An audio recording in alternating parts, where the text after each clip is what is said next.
From battle to victory.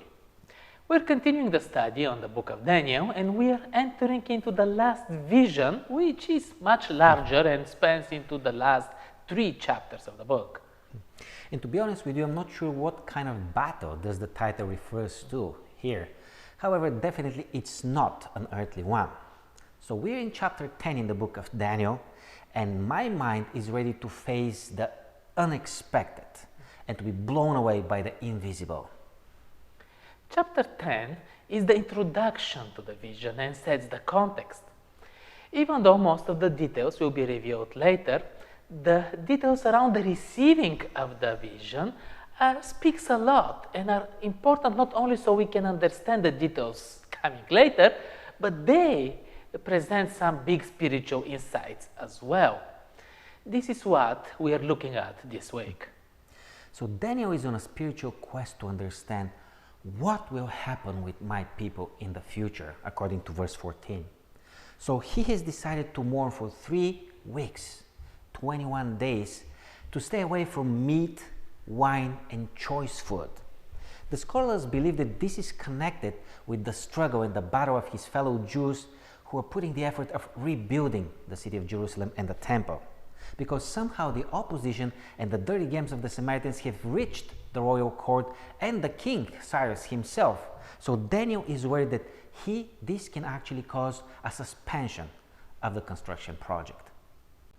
The prophet is already in his 90s, and his life experience has taught him that there are those short-lived dreams and wants, but also those dreams that can last centuries, that could also reach the eternity.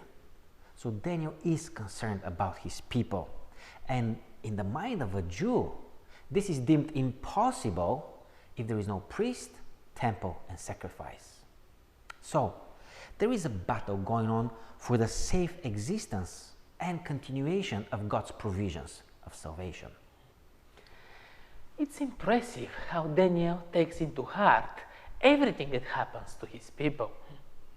He was at age, he had a good life and prosperity, he was all set and could have peacefully enjoyed his last days.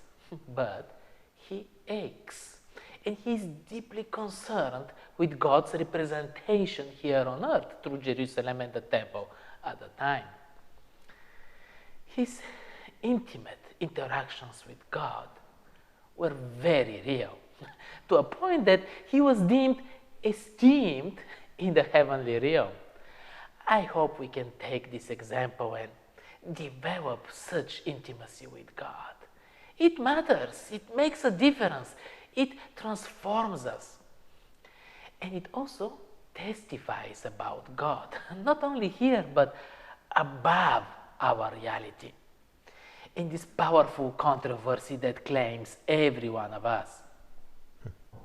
Daniel had a genuine desire to help God's plan in establishing his nation back into the promised land.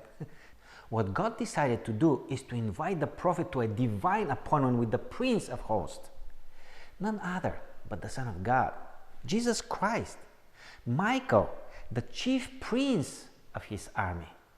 Of course, Daniel is helpless, left without strength, and his face is deathly pale. He's touched by an angel 3 times and receives a message after each one. What he learns is that behind the scenes of what's visible for our eyes, the same angel has been fighting with the prince of Persia for 3 weeks, 21 days, and has found a strong opposition until Michael has come and helped him.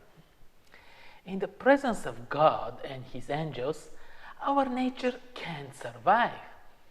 It terrifies us, revealing our weakness and fragility.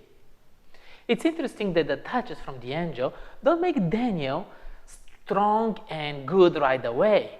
The first touch helps him to barely stand, then to barely speak, and then he gets enough strength to go through the rest. It's a gradual and humbling experience. Daniel is in awe of what he's witnessing in this vision. He's overwhelmed by the magnitude of the conflict that is revealed before his eyes. Although, he says, my strength is gone and I'm hardly breathing, he wants to know what will happen next with his people and their salvation. The angel is about to explain and review in the next chapter, chapter 11 that follows. However, the prophet is given a great relief at this right moment that God is fighting on a greater scale of a battle for his people. Daniel learns that God is there in Jerusalem, helping the weak hands of those who are building the city. But he's also in the royal palace of Persia, wrestling with the king to provide imperial support and recognition for the Jews. What an amazing closeness between God and Daniel.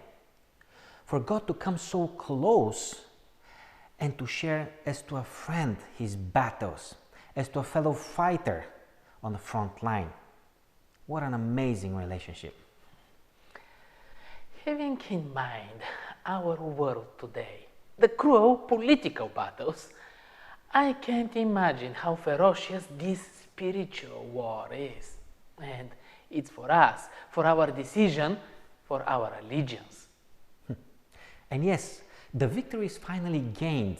The enemy forces were held in check until the last days of King Cyrus and his son, King Cambyses. But there is also a victory in knowing that God is fighting for us. He's fighting for our salvation, although most of the time invisible for our eyes. Well, the vision continues into chapter 11, so join us next week for the lesson From North and South to the Beautiful Land.